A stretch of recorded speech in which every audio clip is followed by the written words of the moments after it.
बिस्मिल्लाहिर्रहमानिर्रहीम। आज कुछ ताज़ा डेवलपमेंट्स हुई हैं पाकिस्तान की पॉलिटिक्स में। कुछ अदालतों की तरफ से रिमार्क्स भी आए हैं और कुछ फैसले भी आए हैं, तो वो आपसे शेयर करेंगे। लेकिन वीडियो शुरू करने से पहले छोटी सी दरख्वास्त की वीडियो को लाइक और चैनल को सब्सक्राइब करना ना भूलें। तो चलते हैं आज की खबरों की जानिब। सीनियर सहाफ़ी मोहम्मद मालिक ने एक बड़ी खबर देते हुए अपने एक बयान में कहा है कि जब तक इमरान खान का फ्यूचर क्लियर नहीं होगा तब तक मुस्लिम लीग नून का बयानिया और सियासत में कोई तब्दीली नहीं आएगी। मोहम्मद मालिक का मजीद कहना था कि मेरी इत्तला के मुताबिक अगले 1-2 दिन में इमरान खान के खिलाफ एक और रेफरेंस फाइल हो जाएगा। ये सीनियर सहाफ़ी है मोहम्मद मालिक की, उनका बयान है। अब इसमें देखना ये है कि अब आगे उनके खिलाफ कौन सा नया रेफरेंस दायर होने वाला है। जैसे इन्होंने पेशन गोई पहले से कर दी है, तब वो देखने का है कि अब कौन सा नया कट्टा खुलने वाला है। अच्छा, अगली खबर है बहरिया टाउन की तरफ से, जो आजकल जो मलिक रियाज है जो ट्रेंड में जा रहे हैं। बहरिया टाउन रावलपिंडी के दफ्तर पर नैब का छापा, जिस पर बहरिया टाउन के मालिक मलिक रियाज ने अपना रद्द-ए-अमल देते हुए कहा कि जो करना है वो जुल्म कर लो, मैं किसी सूरत वादा माँ गवाह नहीं बनूंगा। अच्छा, ये जो ऊपर मोहम्मद मालिक ने जो खबर दी है कि एक नया रेफरेंस दायर होने, और ये जो खबर है कि ये मलिक रियाज ऐसा क्यों कह रहे हैं कि मैं किसी सूरत वादा माँ गवाह नहीं बनूंगा, तो पहले भी जैसे मैंने इसका जिक्र किया था, लेकिन जो कुछ नए हैंगे जिन्होंने इस चीज़ को मालूमात नहीं है उनको मैं ये बताता चलूँ कि ये मुबैना तौर पर इस तरीके का मामला चल रहा है कि जो मलिक रियाज साहब हैं उनके ऊपर शायद इस तरीके का दबाव एक है कि आप अल-कादिर वाले जो यूनिवर्सिटी का जो मामला है, जिसको 190 मिलियन पाउंड का भी केस कहते हैं इमरान खान के खिलाफ, उसमें आप वादा माफ गवाह बन जाए। क्योंकि उसमें 3 लोग और थे, एक शहजाद अकबर जो बाहर लंदन गया हुआ है, एक जुल्फी बुखारी और तीसरे मलिक रियाज थे। तो शहजाद अकबर और जुल्फी बुखारी तो वो काबू में नहीं आ रहे। तो अब मलिक रियाज साहब पे ये ऐसा मुबैना तौर पे कहा जा रहा है कि मलिक रियाज साहब पे ये दबाव डाला जा रहा था कि आप ये कर लें। इसमें अब कितनी हकीकत है, लेकिन कुछ समझ जो दीगर तजियाकारों और कुछ साफ़ियों ने इस तरीके के इंकशाफात किए हैं, उसके मुताबिक मैं आपको ये बता रहा हूँ कि इनको कहा जा रहा था कि आप वादा माफ गवाह बन जाए। मतलब ये इस तरीके का कोई गवाही दे दें कि भाई हाँ, इमरान खान ने मेरे से ये ज़मीन रिश्वत में ली थी। लेकिन फिर बात वही होगी ना, जब मैं पहले भी वीडियो में मैं बता चुका हूँ कि चलें माजरत कि चलें इस चीज़ को मान भी लेते हैं कि ठीक है, इन्होंने इस तरीके की गवाही दे दी, लेकिन जो ज़मीन जो थी वो तो उस पर यूनिवर्सिटी बनी और वो तो एक ट्रस्ट की ज़मीन है। मतलब इससे ये कैसे साबित करेंगे कि इससे साबिक वज़ीर आज़म को फ़ायदा क्या पहुँचा। तो ये केस फिर भी कमज़ोर है, लेकिन हाँ इतना ज़रूर है कि कुछ टाइम तक जेल में रखने का हिसाब किताब बढ़ सकता है इस पे। लेकिन ये उस पर बता रहे हैं कि जो कुछ जिन्होंने कहा है कि जितना मर्जी जुल्म कर लो, मैं वादा माफ गवाह नहीं बनूंगा। तो बाकी आप खुद ही कड़ी से कड़ी मिला ले, इतना मेरा ख्याल है, मेरा बताना काफ़ी था। अच्छा, नून लीग के तरफ से भी एक खबर आई और पीपल्स पार्टी की तरफ से भी खबर आई है। एक ऑर्डिनेंस पास हुआ,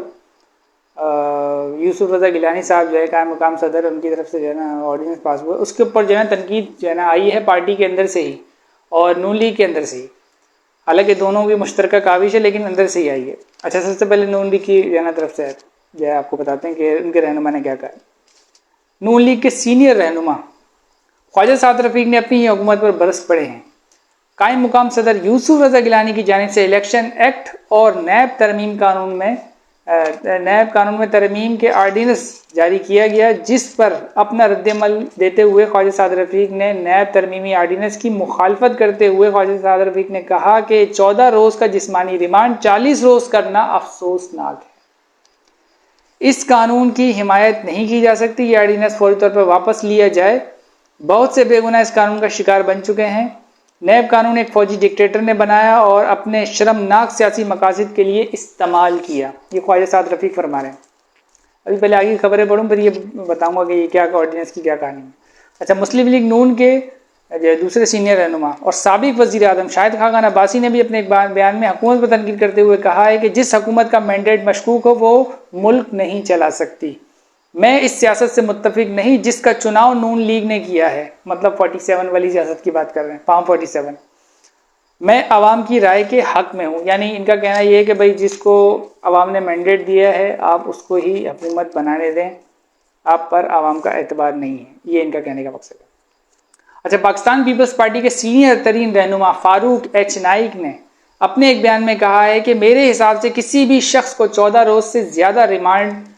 में रखना गैर कानूनी अमल होता है। फारूक एच नायद का मजीद कहना था कि मेरे नज़दीक नैब तरमीम आर्डिनेंस में रिमांड को 14 दिन से बढ़ाकर 40 दिन किया गया, ये एक काला कानून है। मुशर्रफ दौर में नैब कानून बनाया गया ताकि सियासतदानों को निशाना बनाया जा सके, जबकि पीपल्स पार्टी के दूसरे सीनियर रहनुमा रज़ा रब्बानी ने भी इस ऑर्डिनेंस की मुखालफत कर दी। अब पहले जो है ना मैं शॉर्ट से समझा दूं कि नैब में एक जो है ना फौरी एक जो है ना एक ऑर्डिनेंस लाया गया, सदारती ऑर्डिनेंस, कानून साजी नहीं की, सदारती ऑर्डिनेंस लाया गया। उसका यानी मकसद ये था कि नैब कानून में जो नैब किसी को अरेस्ट करती है, रिमांड लेती है, 14 रोज़ तक यानी वो उनके पास रहता था। तो इन्होंने क्या किया, जो ऑर्डिनेंस आया है उसमें इस तरीके की यानी कानून साजी यानी वाला मामला किया, ऑर्डिनेंस के जरिए हुक्म साजिर किया कि ये 14 रोज़ का नहीं, अब इसको 40 रोज़ का जो है ना नैब का जो है ना अब वो रिमांड ले सकते हैं किसी भी मुलजिम का। एक ये था, और दूसरा ऑर्डिनेंस में एक जो है ना इलेक्शन एक्ट में जो तरमीम जो की थी वो उसमें ये था कि जो इलेक्शन में जो ट्रिब्यूनल्स के जो जजेस लगते हैं वो सिटिंग जजेस लगते हैं, हाई कोर्ट की तरफ, हाई कोर्ट उनको अपॉइंट करता है। तो इन्होंने वहाँ पे ये जो है ना इस तरीके का जो है ना मामला कर लिया, जो हुक्म सादर किया नैब ऑर्डिनेंस के जरिए कि आप वहाँ पर आप रिटायर्ड जज भी लगा सकते हैं। तो ये दोनों जो है ना इसको जो है ना शक की निगाह से देख रहे हैं, इसलिए पार्टी के अंदर से भी इस पर मुखालफत सामने जो है ना आई है। और देखा जाए तो अब इसकी ज़रूरत नहीं थी भाई, जब क्या बोलते हैं हाई कोर्ट्स हैं उन्होंने जब जजेस प्रोवाइड कर दिए कि भाई आप इसको देख लें, खासकर पंजाब का बता रहा हूँ कि जजेस प्रोवाइड कर दिए कि भाई आप ट्रिब्यूनल्स के, इलेक्शन कमीशन लगा नहीं रहा था, जजेस दे दिया लाहौर हाई कोर्ट ने भाई ये इनको जो है ना आप वो कर लें ट्रिब्यूनल्स पे लगा दे, लेकिन इलेक्शन कमीशन नहीं निकाला था। फिर अचानक से 28 मई जिस दिन छुट्टी दी गई थी उस दिन ये जो है ना क्या बोलते हैं ऑर्डिनेंस आ गया, इसकी खबर जो है चल गई, जिसमें ये नैब वाला 14 से जो है ना वो 40 दिन कर दिया गया, और ये जो है ना अब ट्रिब्यूनल में जो है ना वो बैठेंगे रिटायर्ड जज। तो इस पर जो है ना मुबैना तौर पर ये जो है ना शक शुबात का इजहार किया जा रहा है कि भाई पहला वाला भी जो है ना साबिक वज़ीर आज़म जो है इमरान खान साहब, उनके खिलाफ इस्तेमाल करने के लिए काम किया गया, और दूसरा वाला कार्रवाई भी इसी मकसद के लिए इस्तेमाल की, क्योंकि पहली वाली कार्रवाई में जैसे अगर वो दीगर केसेस में ज़मानत हो जाती है इमरान खान साहब की, तो फिर उनको जो है ना 1 महीना 40 दिन का कर दिया, 14 दिन से उठा के 40 पे कर दिया, तो उनको 1 महीना और जो है ना काबू में रखने के लिए ये हरकत की गई, ऐसा जो है ना कहा जा रहा है। और दूसरा ये जो इलेक्शन एक्ट में जो तरमीम की गई उसमें भी जो ये रिटायर्ड जज, तो इस पर भी ये शक शुबात का इज़हार किया जा रहा है कि जो सिटिंग जज है वो तो शायद इनके काबू में जो है ना क्या बोलते हैं ना आ सकें, जो एक किस्म के पावरफुल लोग हैं उनके, तो इनके जो है ना रिटायर्ड जजेस जो हैं वो शायद उनके जो है ना उन पर कोई दबाव आ सकता है, इस तरीके का मामला हो सकता है, तो उनको लगा के मर्जी के फैसले लिए जाएंगे, ऐसा मुबैना तौर पर जो है कहा जा रहा है। बहरहाल अब आप पब्लिक जो है इसको खुद जो है बेहतर समझ सकती है कि ये किस तरीके का मामला है और किस तरफ जो है ना ये अब आगे रुख इख्तियार करेगा। अच्छा, अगली खबर है इद्दत निकाह केस, जो आज बड़ा यानी एक किस्म का अफसोसनाक भी मेरे लिए जो है ना ये, क्योंकि जब ये केस हुआ था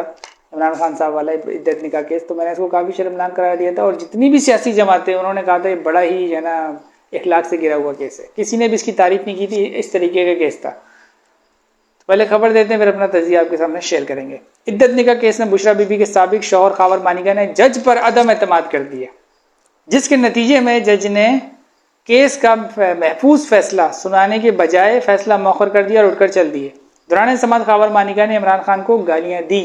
और बदजबानी की, जिसके नतीजे में समाअत खत्म होने के बाद खावर मानिका और पीटीआई के वकीला में झड़प हुई और खावर मानिका को एक वकील ने थप्पड़ रसीद कर दिया, जिसके बाद खावर मानिका वहां से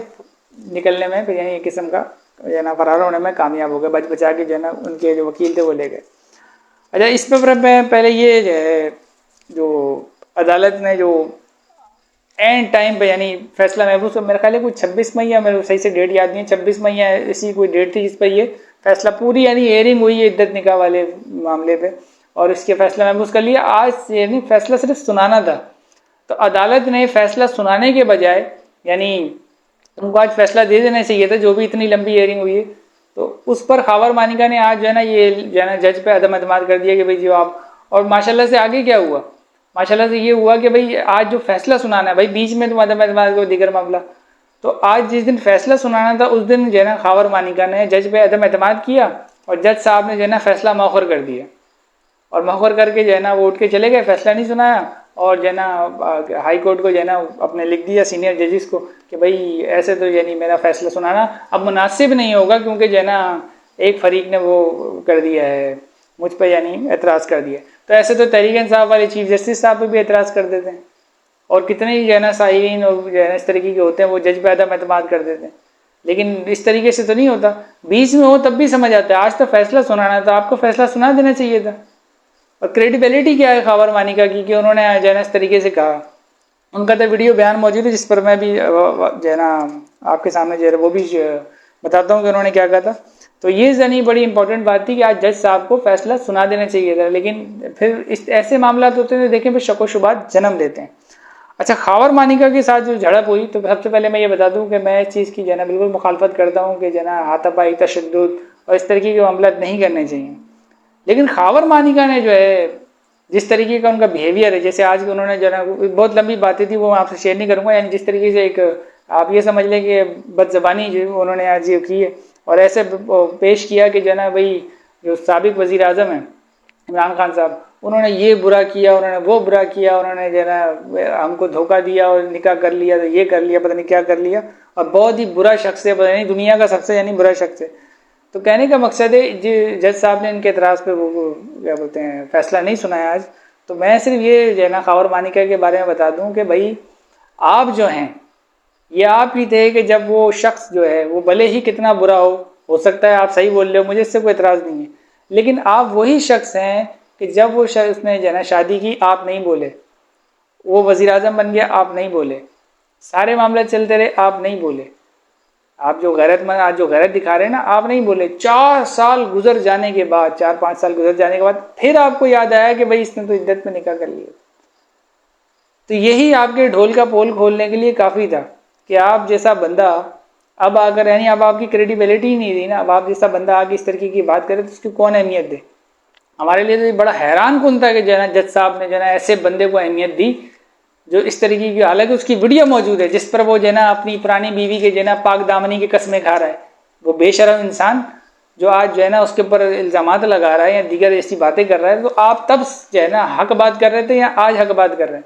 और चले बीवी की बात नहीं, आप यानी उसको दुनिया की पाक औरत है, पाक दामन औरत है, या इसके ही खावर मानिका के अल्फाज थे, ठीक है। और ये शादी वाले ही इशू पे बात कर रहे थे, इन्होंने वीडियो बनाई थी कि इमरान खान और बुशरा बीवी के जो शादी वाला मसला था उसी पर बात कर रहे थे। इन्होंने अपनी वीडियो रिकॉर्ड करवाई और कहा कि जियो यानी एक चैनल का जिक्र किया इन्होंने कि वो जो है ना इस तरीके से गलत जो है ना खबर शेयर कर रहा है, और मैं जो है ना अगर दोबारा ऐसा कोई मामला हुआ या किसी चैनल ने ऐसे किया मैं उसके खिलाफ कार्रवाई भी करूँगा। तो ये सूरत हाल थी। इमरान खान साहब को भी जो है ना उसमें मेरा ख्याल है इन्होंने पता नहीं क्या मुर्शद या ऐसा कोई लफ्ज़ इख्तियार किया था, मतलब वो कितना नेक इंसान है तो बुशरा बीवी कितनी पाक दामन है। तो मेरा ना पहले क्लेम था ना आज क्लेम है कि वो नेक इंसान है या नहीं है, लेकिन आपका क्लेम था खावर मानिका साहब के वो जो है ना नेक इंसान है और बुशरा भी पाक दामन है। और जब आप जो है ना 4 साल बाद मुकम्मल गवर्नमेंट जो है ना जब उनकी रही, सब इंजॉयमेंट सब मामला हो गए, फिर जब बुरा वक्त आया फिर भी आप नहीं बोले, ये नहीं कि हुकूमत से चला गया आप बोले, नहीं, जब आपको उठाया गया गिरफ्तार किया गया उसके बाद आपका सॉफ्टवेयर अपडेट हुआ जैसे तहरीक इंसाफ के बाकी लोगों का हुआ, और आप आए तो आपने कहा ये तो दुनिया का सबसे बुरा इंसान है, मेरी साहब का बीवी दुनिया की सबसे बुरी औरत है। तो ऐसे शख्स की है ना मेरा ख्याल है इसके ना बयान ना इसकी गवाही किसी भी चीज़ की क्रेडिबिलिटी नहीं होनी चाहिए। लेकिन मैं बार बार कहूँ इस पर जो ना पहले भी ये कह चुका हूँ कि ये केस जितना भी खींच लिया जाए, सिर्फ इस केस की बात कर रहा हूँ, वैसे तो सारी केस अजीबो गरीब है, बहरहाल जितना भी इस केस को खींच लिया जाए इसका अंजाम वही होना है जो एक किसी बेकार केस का नहीं होता जिसमें दम खम नहीं होता, तो इसका अंजाम वही होना है। यानी ये तारीख का सबसे एक, मैं कोई ऐसे सख्त अल्फाज इस्तेमाल नहीं करना चाहता क्योंकि ये केस ने जो है ना अखलाकियात और लोगों को जो है ना जहनी अजियत दी है, इस तरीके का अजीबो गरीब केसेस, और ऐसे केसेस मिसालें जो है ना बन जाती हैं फिर और लोगों को भी इससे नुकसान पहुँचेगा। तो मेरी खुद भी ज़ाती ये ख्वाहिश है कि जल्द से जल्द ये केस मंतकी अंजाम तक पहुँच जाए और इसका वही अंजाम हो जो हम सब सोच के बैठे हुए, यानी ये केस जो है ना रद्दी की टोकरी में जाए इस तरीके का कि इसका यानी फैसला खावर मानिका के जो है ना हक में तो हमें समझ नहीं आती जिस तरीके से इसने 5 साल बाद जो है ना ये उठ के खड़ा हुआ। अदालत को यही पूछना चाहिए था ना कि भाई आपको 5 साल बाद क्यों याद आया। और भी बहुत सारी बातें हो सकती हैं, बुकला ने की भी होंगी, बहरहाल इस शख्स की कोई क्रेडिबिलिटी नहीं, उस हिसाब से बता रहा हूँ कि इसके पर केस के अंदर भी कोई दम कम नहीं है और ये तारीख का सबसे मुतनाज़ा केस मैं इसको समझता हूँ।